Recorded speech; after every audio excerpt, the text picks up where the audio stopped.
저는 이상한 후각 질환을 앓고 있습니다. 한 달 전, 저는 맹세코 원수의 냄새를 참을 수 없다는 것을 깨달았습니다.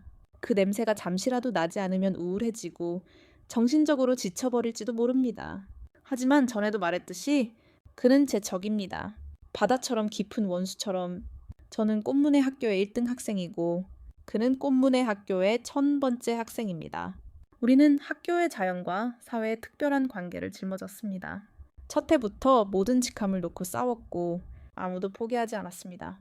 법정은 알고 있었습니다. 말년장과 군사학교는 물과 불 같았습니다. 그래서 제가 그의 냄새에 의존하기 시작했다는 것을 깨달았을 때 저는 마치 부러진 눈처럼 아팠습니다. 여러 병원을 찾아갔지만 아무도 원인을 알아내지 못했습니다. 어쩌면 제가 점점 약해지고 있는 것일지도 모릅니다. 저는 이 비밀을 가장 친한 친구에게만 말했습니다. 어느 날 그가 저를 불러 방으로 와서 물에 빠져 죽으라고 했습니다. 그 당시 나는 죽어가고 있었다. 이 몸 상태로 나는 여전히 수련 중이었다. 주사를 맞는 방법을 찾는 것과 다름없었다. 그런데 쩐추이가 여기 있었다. 젠장 10분 후 또 다른 나약한 여자가 방에 나타났다. 쩐추이는 어디에도 보이지 않았지만 화장실에 간 것 같았다. 하지만 그의 옷은 여전히 여기에 있었다. 러닝머신 위에 컨트리 셔츠.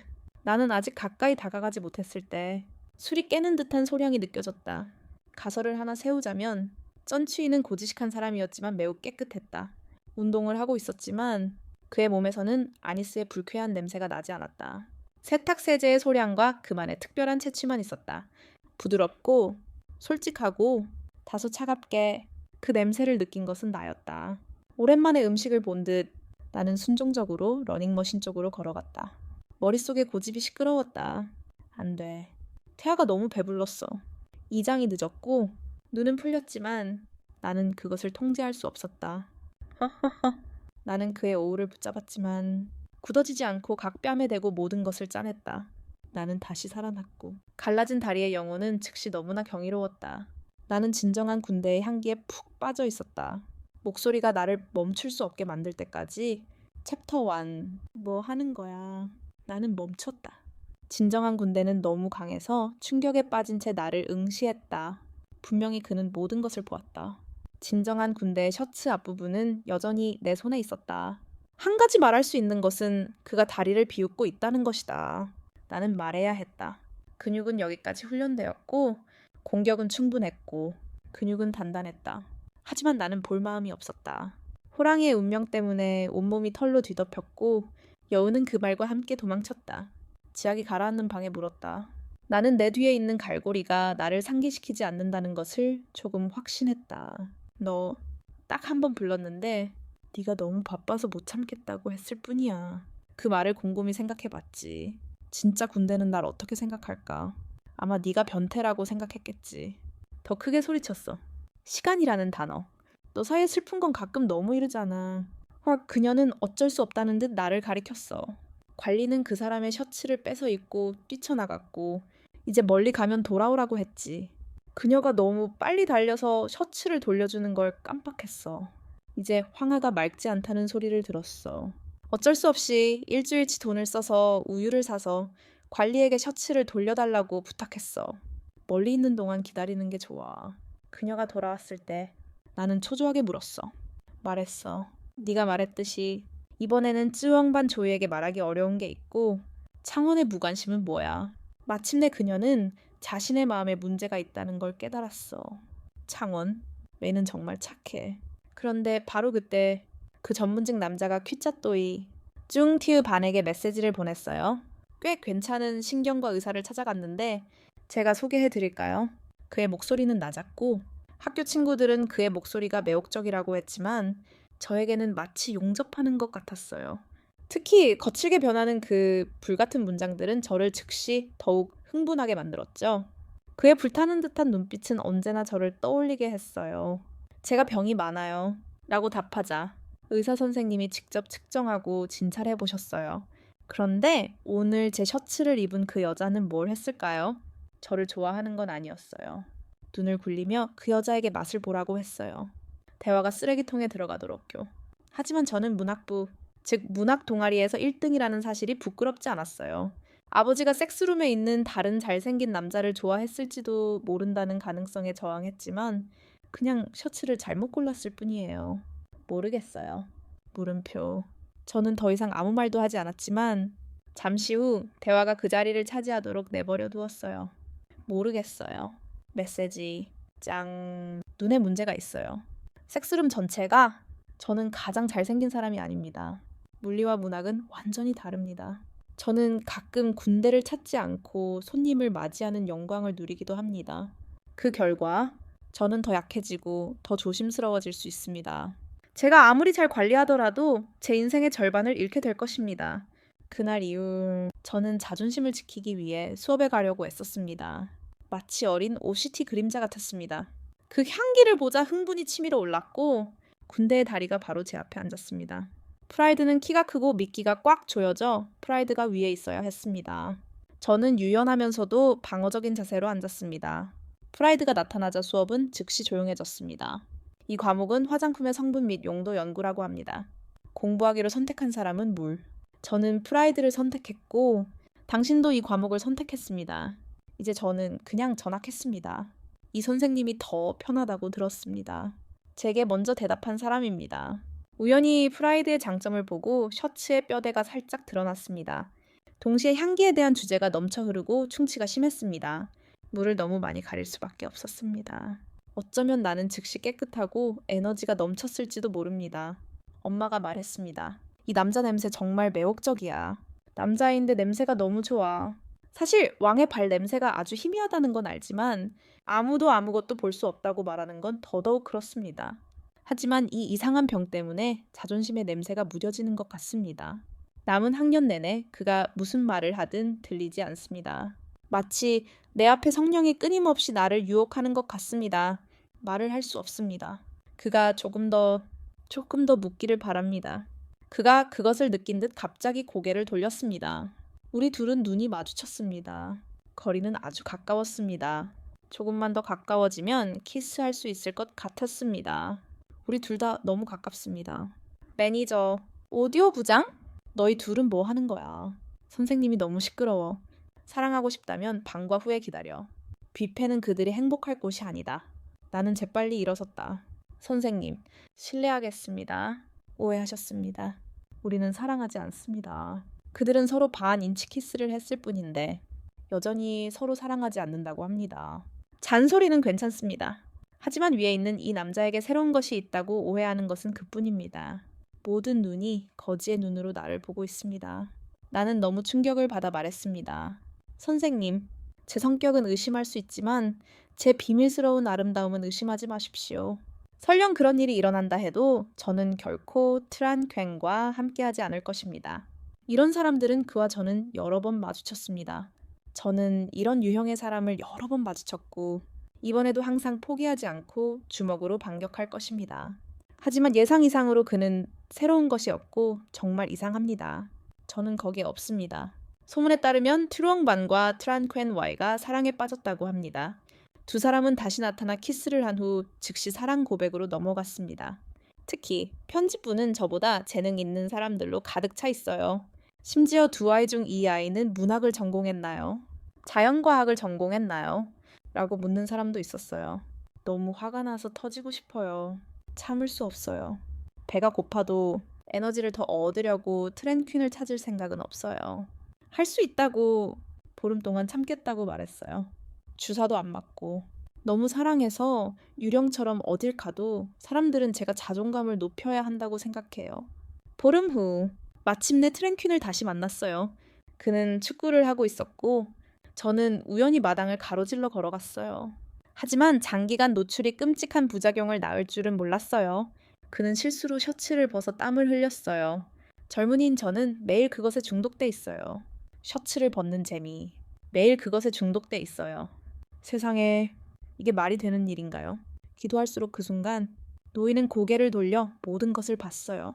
그는 나를 100% 바라보았지만 그의 눈은 내게 두 줄만 관심을 보였고 그는 쓰러졌다. 내가 공통의 선을 느꼈을 때 소녀가 되기에는 너무 늦었다. 축구를 하는 익숙한 발은 숨겨진 향기를 쉽게 발산했다. 하지만 나는 램프에 지쳐 너무 많은 영양을 섭취하도록 강요당하는 것과 다를 바 없었다. 너무 많은 영양을 흡수하는 폭발. 나는 코코넛과 그를 쫓으며 화장실로 기어 들어갔다. 텍스트 뒷면이 소리를 낼 때까지 더 이상 쫓지 마세요. 공무원이 나에게 너무 많이 줬어요. 언제부터인지 모르겠지만 익숙한 발이 내 월급 뒤에 나타났다. 그는 여전히 공기 중에 달콤한 향기를 하나씩 발산하며 내 온몸과 마음이 활력을 얻는 것처럼 느껴졌다. 정말 미웠다. 어쩌면 그녀는 그에게 의지하고 있을지도 모르지만 내 영혼은 그를 배신하라고 비명을 지르고 있다. 여기서 사람들은 뭐 하는 거지? 나는 사람이 좋아. 익숙한 발은 서로에게 절을 하고 서로를 바라보며 그를 병원에 데려가기를 원했다. 가지 마. 그냥 아이코. 나중에 자연스럽게 내 피부. 나는 그를 해고했다. 덜 자기중심적이었다. 익숙한 발이 미소를 지으며 사라졌다. 다음 순간 그는 갑자기 셔츠를 끌어올리며 탄탄한 복근을 드러냈다. 나는 사람들이 이쪽으로 몰려드는 가운데 코가 터질 듯한 수상한 상황을 바라보았다. 그러면 공격받는다는 느낌이 내 모델을 잃은 이유가 될 수도 있었다. 변태야. 넌 뭔가 나쁘잖아. 조심해. 나는 높은 목소리로 말했다. 순진한 쪽에 익숙한 다리를 너무 많이 봤어. 조금은 열려 있고 싶었어. 얼굴을 돌렸지만 눈은 여전히 보이지 않고 바라보았다. 웨이트 트레이닝이 너무 심하잖아. 그를 좋아하는 여자가 많은 것도 당연해. 네가 좋아하는 사람은 그날 헬스장에 있던 남자야. 그의 웨이트 트레이닝은 어때? 체지방은 얼마나 되는지 알아. 어쨌든 그는 내가 혼난 캐릭터야. 혼자 돈을 따러 가는 건 승리를 이해하기 위해서야. 나는 그를 너무 잘 알아. 우리는 본성적으로 포기하지 않는 사람들이야. 그가 싸우고 싶어 할 때 나는 한눈에 알아챌 거야. 그래서 아이디어가 떠올랐어요. 웃으며 말했지만 눈으로 보니 다른 사람들처럼 아름답게 널 이길 수 없어. 익숙한 다리에 얼굴이 어두워졌고 나는 매우 기뻤고 그에게 포인트를 줬어요. 하지만 기숙사로 돌아온 후에는 그냥 쉬는 게 좋았어요. 머릿속에는 익숙한 다리에 지나치게 완벽한 몸매가 떠올랐어요. 추테오르는 병과 데이트를 했고 여전히 채팅으로 나와 이야기를 나누고 있었어요. 그녀는 내가 무슨 생각을 하는지 물었지만 나는 대답하지 않았어요. 천이 마르기를 기다리며 복근을 생각했어요. 어떤 느낌일까? 5분 후 전화를 쓰려고 했는데 익숙한 다리였어요. 하지만 나는 그랬고 사람들은 서로를 바라보았어요. 왼쪽 단어를 쓸 핑계를 찾으려던 참이었는데 익숙한 다리가 계속 이어졌어요. 그녀는 봤어요. 나중에 일찍이 아니었으면 그녀의 다리가 좋지 않았을 거야. 다음에는 내가 쓰게 해줘. 익숙한 다리가 매끈하고 이용하기 쉽다는 건 누구나 알고 있으니까 나는 그의 말에 귀 기울이지 않았어요. 하지만 예상치 못하게 다음번이 정말 찾아왔습니다.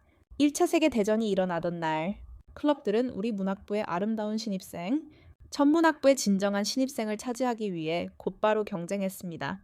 양측은 나란히 줄을 서고 서로에게 포스터를 붙였습니다. 양측 멤버들은 서로 잘 알고 있었습니다. 첫 해에 방이 운영되기 시작했고 방에는 훌륭한 클럽 브랜드가 있었고 차는 마치 이름처럼 보였습니다. 우리는 서로의 이름을 외치며 경쟁했습니다. 호세로니어 호솔로니얼. 어느 쪽이 더 많은 신입생을 모으는지 봅시다. 분위기는 불처럼 뜨거웠습니다. 저는 뒤에 있는 친구들에게 포스터를 줄까봐 걱정했는데 발밑에 밧줄이 있는 것을 알아차리지 못했습니다. 다시 밧줄을 던지고 얼굴을 땅에 대고 풀을 뜯어 먹었습니다. 바로 그때 군대가 나타나 저를 막고 잡으려고 했습니다. 혼란스러운 관리들이 몇 걸음 나아갔지만 저는 여전히 그를 밀쳐냈습니다. 그의 마을 셔츠는 접어서 한쪽으로 쌓아야 했습니다. 그리고 제 손은 마침 짧았고 그의 중년 복근으로 가득 차 있었습니다. 매우 멍한 기분, 작은 부처님 방 같은 느낌에 나는 그 자리에서 그를 찔렀다. 군대가 하나, 둘, 셋. 마침내 판단했다. 그녀가 몇 번이나 키스하려 했던 걸까? 나는 깜짝 놀라 손을 뒤로 빼며 그가 키스하겠다는 약속을 반복하고 있다는 것을 깨달았다. 하나, 아마 한 주 정도였겠지만 방금 4줄 가까이 쳤을 것이다. 논리적으로 보면 지금쯤 방역했어야 했다. 하지만 나는 정말로 하늘을 쳤다고 믿었고 감히 멈출 수 없어 그에게 감사를 표했다. 진준이는 웃으며 어떤 감사인지 말하려고 목소리를 낮췄다. 내 지팡이에 감사해야 할지 아니면 비구니에 감사해야 할지 그건 아직 다리일 뿐이야. 다행히 양쪽 모두 이 악수에 귀 기울이지 않았다. 천문 동아리 회장인 진준이는 지배 계층의 느긋한 태도에 감사를 표하기 위해 돌아서서 반대편으로 갔다. 그는 시장이 자신의 입술을 표현하기를 기다리며 미인을 살리려 노력했고 심지어 후배들에게 그녀에 대한 고마움을 전했다. 반장, 봄이 왔구나. 차오롱 그렇게 말했지만 내 마음은 비단결처럼 혼란스러웠다. 그날 밤 누가 생각했을까? 진준의 속셈은 그가 더 관대할 수 있다는 것을 알게 했다. 나에게 그렇게 무례했던 하인에게 갑자기 나를 데리러 올 주인이 생겼다. 오늘 일부러 추운 날을 골라서 나를 피했나. 나는 짱의 눈을 멈추고 고개를 돌렸다. 그래. 그래! 그러고는 신사의 가방을 건넸다. 나는 그에게 문자를 더 보냈다. 낭비가 아니었어. 받아줘서 고맙다고. 진준의 속셈은 5센트였다. 내 눈에는 그럴만했다. 이 가격은 10회분이라고 했지. 아직 4번밖에 안 썼고 남은 6번은 아껴뒀어. 문자를 보내고 나서야 이 말이 이상하다는 것을 깨달았다. 다음이 있을 거야. 나도 복수 버튼을 눌렀다. 하지만 문자를 닫는 순간 그는 이미 문자를 보냈다. 알았어. 진준의 속셈은 널 이용하려는 거였어. 나도 널 이용했어. 온몸이 분노로 가득 찼을 때야 비로소 놓아줬지. 아무 말도 하지 마. 완전히 혼란스러워하는 내 말을 들어. 내 얼굴이 싱거운 밥처럼 붉었다고 들었어. 넌 혼란스러워. 군대의 다리가 여자에게서 여자에게로 손을 옮기고 있어. 어떻게 반응해야 할지 모를 때의 그의 버릇이었어. 그의 손은 피가 날 때까지 빨개져 있었지. 아까 널 대신해 배우기를 기다리고 있었다고 말했잖아. 그래, 배우기를 기다리고 있었다고. 변명을 찾으려 애썼지. 군대의 모든 얼굴을 봤어. 친구들이 널 찾아왔고 널 격려해 달라고 했어. 경쟁에서 좋은 성적을 거두기를 바라면서. 왜 군대에서 그런 말을 한 번도 못 들었을까? 군대의 다리가 곰팡이 핀다고 가족들에게 물어봐야겠다. 묻지 마. 정말 절박해. 몇 분이라도 벗지 않으면 살 수 없을 거야. 넌 어때? 군대의 다리는 튼튼해. 난 괜찮아. 난 괜찮아. 묻지 않을게. 리더는 오늘 뭘 먹고 싶어 할까? 뭐가 좋은지 아는 게 좋다. 고맙다. 나는 항상 군대에 발치해 있다. 그가 돌아와 나를 360도로 데려가는 사람의 향기는 마치 내가 권력을 얻으러 처음 온 것 같은 기분을 들게 했다. 그 후로 그가 학교에 갈 때마다 나는 쉬는 시간이 되어 그의 옆에 나타나기를 기다렸다. 간단히 말해. 그가 막 학교를 졸업하는 모습을 보면 나도 그의 곁에 있는 것이다. 그리고 다음날 청소년 지원팀은 모두 쯔엉반이라는 사람을 알고 있었다. 사람들은 나를 군대의 여자친구로 오해했지만 나는 더 중요한 사람에게 굳이 설명하지 않았다. 이상하게도 군대도 내 집착을 거부하지 않았다. 그는 가자. 형이라며 집 친구들에게 나를 소개했다. 한 번은 내가 케이크를 먹다가 씹다가 먹고 있다고 소리쳤는데 놀라지 않았다. 그는 나를 보고 창한 네가 우리 학교 이미지를 위해 만들어준 여자애라고 비난했다. 나는 여전히 씻고 있었고 대답하고 싶지 않았다. 그는 종이를 꺼내 내 입에 달라붙은 끈적끈적한 것을 부드럽게 닦아냈다. 움직임이 너무 쉬워서 예전과는 달랐다. 나는 비스듬히 기울어졌고 그는 변했다. 그러자 젊은 도련님이 따라왔다. 진군의 의도는 마치 오해하지 마세요. 저는 그저 학교의 체면을 손상시키고 싶지 않을 뿐입니다. 라고 말하는 듯 직설적이었다. 그럼 알겠습니다. 나는 탁자 위에 생수를 집어들고 뚜껑을 열어 한 모금 마셨다. 진구는 뭔가 말하려는 듯 했지만 나중에 내가 물었다. 그는 부드럽게 말했다. 아무것도 아니에요. 천천히 하세요. 내일 여자 하나 사드릴게요. 하지만 그의 재능은 다시 붉어졌다. 그가 교실로 돌아올 때까지 기다리고 있다는 것을 나는 깨달았다. 방금 전에 물은 그의 것이었고 우리가 계속 키스했던 것은 나였다. 그리고 나와 진구는 계속해서 키스했다. 하지만 가장 충격적인 것은 내가 상상했던 만큼 흥분하지 않았다는 것이다. 심지어 약간의 심장 박동이 느껴졌다. 무슨 일이 일어나고 있는 거지. 나는 고개를 몇 번이고 저었고 그녀는 내 정신을 차렸다. 다음 날 나는 진군을 찾아 밥을 먹으러 갔는데 훈련병 시절에 그가 친구들과 이야기하는 것을 우연히 듣게 될 줄 누가 알았겠는가. 1년생이 물었다. 너희 둘은 학교와 무슨 관계야? 너희 둘은 원수잖아. 그런데 왜 그녀는 매일 공산주의자들과 붙어 다니는 거야? 진구는 아무 말 없이 누가 알겠느냐고 물었고 아마도 문제에 압력을 가하는 듯했다. 평소라면 나와 그는 자주 그렇게 다투곤 했을 것이다. 그녀는 내가 들어본 것 중 가장 무거운 사람이었다. 하지만 이번에는 왜 그런지 모르겠다. 마치 끝나자마자 마음이 쓰라렸다. 생각해보니 10대 시절의 감정이었을 것이다. 나는 더 이상 듣지 않고 조용히 짐을 챙겼고 학교로 돌아가라는 말 한마디도 하지 않았다. 진군이 내가 사라진 것을 발견하고는 전화를 걸어 알렸다. 온갖 맛이 나는 진짜 빵을 사왔다고 했다. 나는 기체 탔다고 말했다. 그는 몇 초 동안 침묵을 지켰으니 길에서 조심하고 학교에 돌아오면 꼭 말해줘. 그 후 진짜 군대는 학교에 돌아오지 않았고 나는 항상 정직했다. 아마도 군 복무 때문일지도 모르지만 그는 나를 너무 자주 만들어서 내가 유령이 되더라도 그의 아내가 될 수 없었다. 하지만 솔직히 말해서 나는 이 정도로 사랑해 본 적이 없었고 해골처럼 창백하고 창백했다. 병원 의사부터 돌팔이 의사까지 거의 모든 것을 시도해봤지만 아무도 이 이상한 병을 고칠 수 없었다. 그들 모두 지나가던 한 남자가 티루칠 치료하면서 매우 걱정했다. 나는 언제든지 그녀를 만날 수 있을 것 같았다. 클럽 활동 중에 그녀는 사기를 북돋우기 위해 나를 끌고 갔다. 죽음이 임박한 사람을 끌고 가는 게 무슨 격려가 되겠나. 내가 거기에 도착했을 때 나는 활동실이 하나밖에 남지 않았고 우리는 천문학 클럽과 경쟁해야 한다는 것을 알게 되었다. 양측의 사람들이 시끄럽게 논쟁을 벌였고 나는 탁자 위에 반쯤 죽어가고 있었다. 더 이상 고통도 말도 할 수 없었다. 마음속으로는 온통 막대한 인격음을 저축할까? 아니면 트룩에게 남겨둘까 생각뿐이었다. 그때 갑자기 익숙한 향기가 코끝을 스쳤다. 인민군대가 관리의 얼굴을 두드리며 내 목소리는 다소 불편했다. 왜 그는 정갈에 답하지 않는 걸까? 내 눈은 반짝반짝 빛났고 전화는 살짝 아몬드처럼 맑아졌다. 나뭇가지에서 나는 곧바로 활력으로 가득 찼다.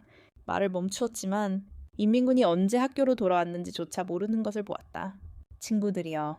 씨앗을 뿌릴 때와는 또 다른 훌륭한 보약이었다. 보약을 너무 많이 먹으면 부작용이 있을 텐데 이번에는 어떨까? 정말 아무도 없다. 그는 여전히 나를 사랑한다. 인민군대 앞에서 나는 울음을 터뜨렸다. 솔직히 말해서 내 눈물은 마치 무너진 댐 같았고 자세를 가눌 수 없었다. 인민군은 완전히 얼어붙었고 처음에는 그가 여전히 쪽지를 가지고 와서 나와 오랫동안 말다툼을 하려고 했다. 하지만 이제 그는 결심했다. 난생 처음으로 인민군의 눈에서 공황을 보았다. 불꽃놀이 축하하기 위해 그들을 쏘게 해줘. 너 왜 그래? 뭘 질식하는 거야? 여자애랑 시시덕거리는 거 아니야. 야, 난 더 크지도 않아. 그는 계곡을 넘겨주지 못했어. 중반, 야, 또 울게 하는 길. 어떻게 도와줬어? 진정시키려고 한번 때렸어. 나 아무 말도 할 수 없었다. 더 마음이 아팠다. 더 많은 머리카락을 원할 정도로 의도한 건 아니었어. 내 잘못이야. 모든 게 내 잘못이야. 방금 너한테 화내지 말았어야 했고 지금 싸우지 말았어야 했는데 내가 왜 그래. 알았지. 오늘은 교실이야. 주변 멤버들은 코코넛을 먹으려고 기다리고 있어. 다들 내가 나한테 너무 심한 짓을 하려고 한 건 아니라고 생각했어. 내 뺨이 너무 매력적이어서 나는 멈췄다. 기숙사에 가려고 하는 듯 눈도 멈췄다. 기숙사로 돌아가는 길에 나는 한 발짝도 움직이지 않고 따라올 생각이 없었다. 중반. 그는 걱정스러운 눈빛으로 나를 바라보았다. 네가 나를 때리고 싶을 때는 언제든 때려도 돼. 때리지 못하게 할 거야. 되받아치지 않을 거야. 말다툼도 안 할 거야. 그냥 네가 나를 더 이상 끌고 다니지 않기만 하면 돼. 나는 고개를 저었다. 필요 없어. 정말 필요 없어. 왜 그를 때려야 해? 그가 나를 괴롭혔기 때문에 때린 게 아니야. 내가 그를 더 괴롭히는 건 드문 일이 아니야. 하지만 그 거절에 군과는 실망했고 그는 내 눈앞에서 사라졌다. 위층으로 올라가 고개를 돌리니 그가 여전히 서서 운동을 하고 있었다. 가로등 불빛이 그의 그림자를 아주 길게 늘어뜨렸다. 그날부터 우리는 잠시 싸움을 멈췄다. 더 정확히 말하면 군관이 일방적으로 나를 괴롭히는 것을 멈췄다. 제가 스스로를 존중하고 싶을 때마다 그는 항상 제 바로 앞에 앉아 있었고 그의 말투 또한 진지하고 진지해야 했습니다. 저는 더 많은 자질을 더하는 것이 두려웠고 그 이상한 균형은 반학기 동안 지속되었습니다. 예상치 못한 사건이 발생하기 전까지는 말입니다. 학교 개인실에서 연쇄적인 사건, 특히 연습복 분실 사건이 발생했습니다. 학생회는 책임자를 밝히기 위해 감시 카메라를 설치했습니다. 그렇게 제가 군복 상의를 킁킁거리는 장면이 드러났습니다. 처음에는 학교 측에서 논의가 있을 때 모든 것이 공식적으로 처리되기를 바랐습니다. 하지만 어떻게 된 일인지 카메라 영상이 유출되었습니다. 제 눈에만 보이는 품질 때문에 저는 1등이 되기를 기다렸고 모든 사람을 확신할 수도 없었습니다. 영상에서 제가 군복 상의를 입고 자는 모습은 정말 CM도 관중석도 한마디로 변태처럼 보였습니다. 저는 그저 이 자리를 끝내고 싶을 뿐입니다. 이 이상한 병에 걸린 이상 좋은 일은 아무것도 없습니다. 하지만 내가 슬퍼하는 모습을 보고 싶어서 그 테이블은 나를 교회로 끌고 가서 정신을 차리게 했다. 뜻밖에도 연결만 하면 군 복무 보고서 셔츠를 입은 그 남자도 반 친구들과 함께 만났다. 오늘 물리학과에서 소풍을 갔는데 거의 모든 반이 참석했다. 그 무리의 사람들은 나를 보자마자 바로 눈을 감았는데 정말 이상했다. 연결은 한 길뿐이었다. 자고 싶은데 잘 수가 없었다. 연극이 반쯤 진행될 무렵 비가 내리기 시작했고 그 하기를 바라보는 나도 푹 잤다. 그런데 하늘 한가운데서 빗방울처럼 보이던 사람이 돌아왔다. 사실 물리학과에도 아는 사람이 꽤 있었다. 하지만 오늘은 아무도 나에게 말을 걸지 않았고 모두 나에게 약간 짜증이 난 것 같았다. 어쨌든 나는 타이트한 셔츠를 입은 변태라는 소문이 돌고 있었다. 조금 슬펐고 추위에 떨면서 노래를 불렀다. 이때 꽤 많은 사람들이 거만해지기 시작했다. 그중 한 소녀가 있었는데 물리학과의 미인이라는 것을 나는 알고 있었다. 그녀는 성원이 앞으로 살며시 걸어왔다. 권희, 나 너무 춥지. 오늘 옷 좀 안 입었지. 내 목도리는 못 피잖아. 목도리는 너무 시끄러웠고 눈빛은 차가웠으며 다정한 태도는 바보라도 알아들을 만큼 사랑스러웠다. 정원이는 그녀를 바라보았다. 그래, 정말 따뜻하구나. 그러고는 천천히 목도리를 벗었다. 잘생긴 남자의 눈빛은 눈가에 번뜩였고 손은 받아들일 준비가 되어 있었지만 정원이는 그를 지켜보고 있었다. 군관은 그의 트레이드마크인 창과 온기를 품에 안고 뒤에서 나를 꽉 묶으려 했다. 오늘 이렇게 옷도 안 입고 다니는데 감기라도 걸리면 누가 나랑 국가 장학금 경쟁이라도 하겠어. 그는 불편한 듯 뺨이 붉어지며 말을 잇지 못했다. 그 순간 모든 시선이 우리에게로 쏠렸고 감탄했다. 너희 둘은 무슨 사이야? 누군가 불쑥 말했다. 정원은 평소처럼 무심한 표정으로 돌아왔다. 하지만 그는 말했다. 총바는 내 여자친구야. 더 이상 그녀를 오해하지 마. 그녀는 변태가 아니야. 내 옷 문제는 그냥 농담일 뿐이야. 트란ኳ니 대사는 크지 않지만 매우 탄탄해. 난 좀 사나워. 주변 사람들도 마찬가지고 내가 반응하는데 시간이 좀 걸렸어. 전에는 감히 나에게 말을 걸지 않던 친구들이 이제는 반갑게 인사하려는 듯 돌아와. 심지어 우리가 커플이라고 놀리기까지 했어. 아무도 주변에 없자. 트란켄 와인은 매우 질투하며 목소리를 낮추고 나에게 말했다. 네가 번진 걸 보니 눈이 너무 피곤해. 그러니까 둘 다 참을성을 가지자. 알았지? 나는 고개를 끄덕였다. 그는 계속 말했다. 하지만 먼저 사과할게. 좋아하는 사람 없니? 나는 부드럽게 말했다. 아니, 사실 나는 좋아하는 사람이 없어. 하지만 그건 내 말일 뿐이고 너는 트란켄 와이를 부르고 다른 사람들은 밝게 빛난다. 나는 말했다. 도와줘서 고맙다고. 그는 이상해. 뭐에 고맙다고. 너는 친한 친구잖아. 그러더니 그는 내 머리에서 떠났다. 햇살처럼 어리석고 쉬운 그 순간 나는 우연히 그를 바라보았다. 나중에 나는 트란켄 와이가 정말 잘생겼다는 것을 깨닫지 못했다. 날씨가 개기를 기다리며 일행은 내리막길을 걷기 시작했고 길은 미끄럽고 가파르며 걷기가 어려웠다. 나는 일행을 따라 천천히 쉽게 걸었다. 하지만 말은 놓지 않았다. 그녀는 큰 소리로 말했다. 길이 너무 미끄럽잖아. 트란켄 와이가 와에 그렇게 이기적이지 않았을까? 그녀는 오와와 너의 보물인데 왜 여기 왔을까? 내가 그렇게 말하자마자 앞에 있던 사람들이 감탄하며 뒤돌아 우리를 바라보았다. 나는 손을 반복해서 흔들었다. 필요 없어. 내가 갈 수 있어. 하지만 트란켄 와이는 이미 손을 내밀었기 때문에 나는 한 걸음 앞으로 나아가 그에게 내 손을 내밀었다. 그리고 나서 우리는 그냥 손을 잡고 나갔다. 처음엔 덩치가 크다는 느낌부터 사람들이 익숙해졌고 기다리는 동안 학교에 대해 알게 되었다. 티켓을 받기 전. 그는 내 나이를 빤히 쳐다보더니 자연스럽게 이렇게 말했다. 내 나이는 이제 20분도 걸을 수 있어. 저는 즉시 조치를 취했습니다. 저는 그곳에 없었는데 저와 군인이 사랑에 빠졌다는 소식이 학교에 빠르게 퍼졌습니다. 변태가 셔츠를 냄새 맡았다는 소문도 스스로를 폭로했습니다. 그가 제기한 소개와 비난받는 사람들도 있었습니다. 셔츠를 냄새 맡은 것은 아마도 다른 가족의 아버지들을 위한 것이었을 것입니다. 사람들이 많았을 것입니다. 이틀 후 셔츠를 가져간 마지막 남자도 잡혔습니다. 군인이 토끼를 기다렸다가 상대방을 잡으려고 이를 악물었다는 이야기를 들었습니다. 이 이야기가 학교 사랑 이야기라는 것을 알고 있습니다. 그날 저는 학교로 돌아와 기숙사인 교육위원회로 달려갔습니다. 군인은 진지해 보였지만 그는 진지했습니다. 재빨리 자신의 현재 직책을 살펴보았습니다. 저는 대화를 열고 모두에게 인사했습니다. 저는 군인입니다. 경찰이 학교 기숙사에서 셔츠를 가져간 날 잡혔습니다. 하지만 모두가 제 친구인 교육위원회에 무죄를 알리지 않고 그 정보를 퍼뜨렸습니다. 댓글이 폭발적으로 늘어났고 어떤 사람들은 예의 바르게 행동했지만 어떤 사람들은 식당 때문에 무관심했습니다. 포획이라는 단어는 두 번째 유형이었습니다. 그녀는 댓글에 이 아버지들에게 푹 빠져 환생하고 싶을 정도였습니다. 누군가는 물리고시를 치르는 해에 이런 운명은 흔치 않다고 말했습니다.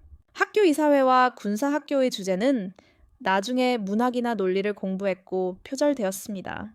누군가가 온라인 가중치 게시판을 개설한 덕분에 며칠 동안 억눌렸던 기분이 깨어나고 정신이 번쩍 들었습니다. 모든 것이 트랑ኳ노이와 같았습니다. 그는 너무 밝고 진솔해서 그에게 그 비밀을 말해야겠다고 생각했습니다. 저는 트랑ኳ노이를 학교 카페에서 개인적으로 만나 서로 마주 앉았습니다. 저는 트랑ኳ노이, 할 말이 있어요. 그런데 왜 당신 셔츠 반쪽을 가져가려고 왔죠? 라고 말했습니다. 사실 저는 이상한 병에 걸렸습니다. 모든 증상, 연애, 그리고 비참했던 날들을 이야기했습니다. 트랑카니에 관해서는 처음부터 이해하기 어려웠고 나중에 복잡해졌습니다. 알겠습니다. 사람들이 믿기 쉽지 않은 일입니다. 그는 불교를 공부하는 사람입니다. 진준이 그에게 병에 대해 물었고 저는 하나하나 대답했습니다. 마지막에 그는 제 향기만 그렇게 하도록 초대했는지 물었습니다. 저는 밖에서 고개를 끄덕였습니다. 책은 다른 방법을 찾지 못했습니다. 죄송합니다. 어떤 의미에서 저는 변태입니다.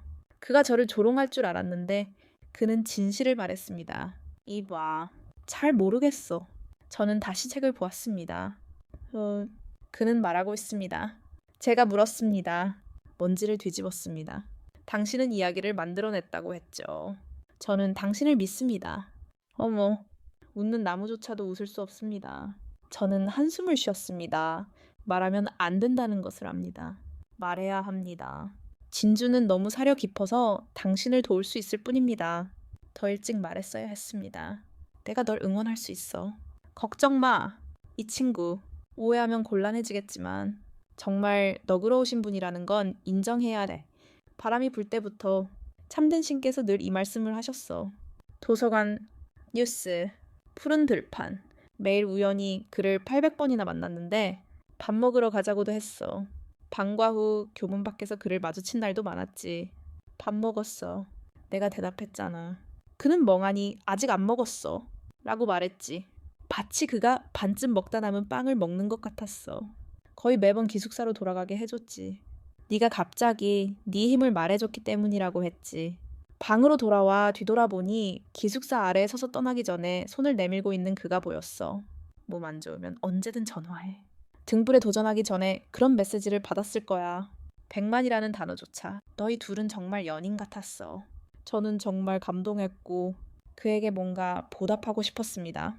참주님께서 다음번에 댄스 플로어에 물을 가져다 주실 때 바닥을 닦으라고 하셨습니다. 처음 댄스 플로어에 갔을 때 남자의 12명을 데려가서 각자 한 잔씩 나눠 마셨습니다. 그래서 제 얼굴이 어두워졌습니다. 나중에 남편이 섭섭해하며 나중에 가져다 줄 수 있어. 라고 물었습니다. 뭐야. 여자친구가 있잖아. 오해받기 쉽잖아. 정말 지난번에 물을 나눠줬을 때처럼 모두가 기뻐했습니다. 저는 연애를 해본 적이 없어서 이런 것들을 잘 이해하지 못해요. 속지 마세요. 매주 동아리 활동하는 날인데 말이죠. 문학부와 천문학부는 계속해서 서로 이야기를 나누었습니다. 그런 원칙적인 문제에 대해서는 남편과 저는 여전히 각자의 방을 비밀로 했습니다. 천문학부 분들은 방을 보러 가지 않으셨고 그냥 방을 차지하고 계셨습니다. 문학부분들은 항상 그 이야기를 하십니다. 가끔 잠깐 여기 나오기도 하지만요. 그렇게 그와 내가 들어오자마자 온 무리가 조용해져서 공연을 기다렸다. 문학부는 나를 두려워하며 작별 시험을 진행했다. 천문호협회 회장이 애인을 잃었다. 그래서 두 사람은 매우 흥분했고 매우 강렬했다. 그 장면은 정말 기묘하고 재밌었지만 그들은 아무것도 몰랐다. 우리가 말다툼을 하고 있을 때, 그 사람이 정신이 없을 때 진짜 군대는 마치 사람이 다가오는 것 같았다. 손님이 내 귀에 대고 이제 충분해 라고 물었다. 나는 그에게 놀림을 받았다고 인정했다. 대나무 바구니는 미소를 지으며 낮고 느리고 건망증이 심한 미끼를 던졌다. 특히 문장을 꽤 길게 바꿔 말하는 노인이 그랬다. 내가 감동하지 않는다면 이상할 것이다. 시험 주간은 시험 기간을 아주 빨리 바꿔놓았다. 하지만 광대를 마주하자 나는 끓어오르기 시작했다. 진짜 군대는 지역 주민이었고 나는 돌아가서 15살이 되어야 했다. 멀리서 놀던 사람과 친했는데 이상한 병에 걸렸다. 어떻게 해야 할까? 며칠 전 진짜 군대가 나를 버스 정류장으로 데려갔는데 가짜 바지를 한 뭉치 가져왔어. 아직 안 입은 가짜 바지인데 헛기침. 하지만 정상이 아니야. 시험 볼 때 꺼내줘. 고맙다. 덜 경련성일수록 좋지. 이 대화 총알이 문제가 있는 것처럼 들리지. 모르는 외부인들은 내가 진짜 쓰레기라고 생각할 거야. 나는 물건 더미를 가방에 넣었는데 갑자기 작은 게 나왔어. 코로나19 표지판. 돌꽃 사람 군대에 다리를 줬어. 그러면 나는 그 질병에 대한 백신을 맞을 수 없지만 너한테 그럴 수는 없어. 그는 깜짝 놀랐어. 작은 게 나이 들었어. 그걸 잎이 실수로 잘라냈어. 게다가 그건 세탁됐어. 난 엉망이야. 여자처럼 굴지 마. 쓰레기야. 마침내 나는 정중하게 태워달라고 부탁했어. 군대에 다리를 막 떠났는데 익숙한 느낌이 돌아왔고 내 몸은 약해지기 시작했어. 나는 걱정하기 시작했다. 그 옷들은 정말 한 달은 버틸 만큼 충분했다. 진실은 충분하지 않았다. 반도 차이 되지 않아 어머니가 군인 다리 셔츠를 발견했다. 어머니는 그것을 집어들고 의심스러운 표정으로 바라보았다. 이 옷들은 엄마, 이건 엄마 옷이야. 이제 오버사이즈 스타일 아래 청춘 스타일. 어머니는 눈썹이 많고 흰색 탱크탑을 들고 있는데 이 줄 탱크탑도 내 옷이야. 내 거야. 확실히 나한테는 맞아. 엄마, 내가 키가 작다고 넌지시 말하는 거야. 야, 엄마는 이제 스플릿 패션을 이해하지 못하지만 엄마는 더 이상 묻지 않는다. 하지만 내 나라가 멀리 있을 때 옷더미는 깨끗하게 세탁된다. 그러면 군인 셔츠의 냄새는 사라지는 것 같다. 나는 셔츠를 집어들고 매번 숨을 들이마셔. 사람들이 내 집에서 레몬그라스 물만 볼 수 있게 한다. 아니,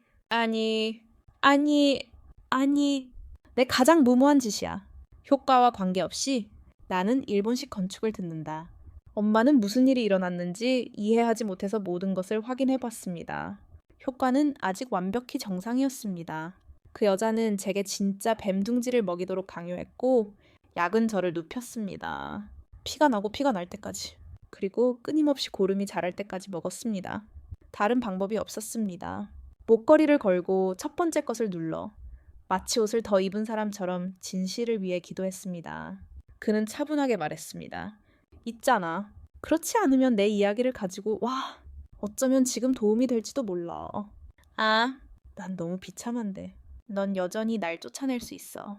넌 여전히 사람이야. 피 때문에 내 마음도 불안해졌습니다. 그의 옳은 말을 듣고 저는 더 울었고 진실은 중간에 싸웠습니다. 결국 그는 저에게 옷을 많이 보내주겠다고 약속했습니다. 저는 그냥 진정하고 다음날 아침 잠자리에 들었습니다. 제가 뒤로 기대기도 전에 전화가 울렸습니다. 그가 전화했다는 것이었습니다. 그는 택배가 도착했습니다. 아래층에 있습니다. 수표로 받으세요. 라고 말했습니다. 내려가는 건 나였다. 걸으면서 생각했다. 여기 물건들은 정말 빠르네. 병문을 가득 채웠네.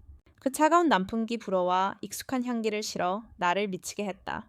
진군이 내 앞에 서 있었다. 꼬리가 변해 사이로 퍼져나갔다. 놀라워. 여기 오면 잡아. 그가 나타났다. 머리카락이 살짝 젖어 있었다. 하지만 그의 눈은 빛으로 가득 찼다. 그를 보는 순간 내 마음속의 우울함은 사라졌다. 나는 그에게 달려가 안아주었다. 어쨌든 그는 올라갈 필요가 없었다. 그저 머리를 묶고 그의 목에 입을 맞추며 숨을 들이쉬고 내쉬었다. 진구는 또한 나를 부드럽게 안아주었다. 그의 손은 부드럽고 가벼웠다. 천천히 가. 아무도 곁에 없네. 충분히 영양분을 흡수한 후 너무 슬퍼서 놓아주었다. 왜 여기 왔어? 생각하지 마. 날 그리워한 후 어떻게 변했는지 보고 싶어. 내가 이렇게 못생겼어. 이렇게 못생겼어. 괜찮아. 한 그는 증오에 찬 눈빛으로 말했다. 예전처럼 깊숙이. 변하지 마. 사실 실크는 멀리 있고 나는 물건이고 그는 너무 가벼워서 가끔은 그를 이길 수 없어. 나는 학교가 여전히 최고라고 말한다. 정말로 내 마음속에 너는 가장 아름다워. 나는 뒤에서 시선이 있는 것 같아. 고개를 돌리자 어머니가 시체가 든 자루를 들고 거기에 서서 우리 둘을 관찰하고 있는 것이 보였다. 그 순간 나는 그저 노인을 죽여버리고 싶었다. 엄마. 내가 설명할게. 어머니는 미소를 지었고 그는 노인의 셔츠에 멈췄다. 그가 입고 있던 셔츠는 너무 익숙해 보였다. 맞아. 어머니는 그 셔츠를 갈아입곤 했고 전에 몇 번 세탁했다. 나는 왜 누군가가 똑같은 셔츠를 두 개 사는지 이해할 수 없다. 어머니가 나타나자 노인은 군인처럼 똑바로 서 있었다. 노인... 그 노인은 티롱반의 반 친구이고 이름은 트링컨이다. 어머니는 고개를 끄덕였다. 나는 전에 거기 가본 적이 있다. 어려운 물리학이지. 그렇지. 화학학년이나 도시의 우수한 학생이라는 칭호를 딸이 받지 못하자 그가 뺏어갔다고 했습니다. 찐관이는 가볍지만 올해는 받았고 죽도 마음과 정신을 잃었습니다. 험프. 누군지 모르겠지만 올해 성적이 나오자 얼굴이 차가워지고 화가 났습니다. 찐관이가 방문했을 때 어머니는 망설였습니다. 온 가족이 그가 참가했던 물리 경시대회에 큰 관심을 보였습니다. 찐관이를 품에 안고 어머니는 저를 품에 안았습니다. 저는 키가 작고 제 딸은 공부를 잘하고 타고난 재능이 있습니다. 투찐, 나중에 더 많이 줄 수 있을 겁니다. 저는 이미 코이 나탈리에게 물었습니다. 어머니, 감사합니다. 어머니도 찐관이 밑에서 자려고 했습니다. 하지만 집에 가서 장님인 척하는 것과 다를 게 있을까요?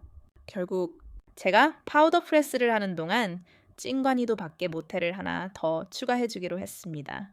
다만 하룻밤 떨어져 지내고 나니 뭔가 부족한 느낌이 들기 시작했습니다. 오늘 아침 내내 그 생각이 났다.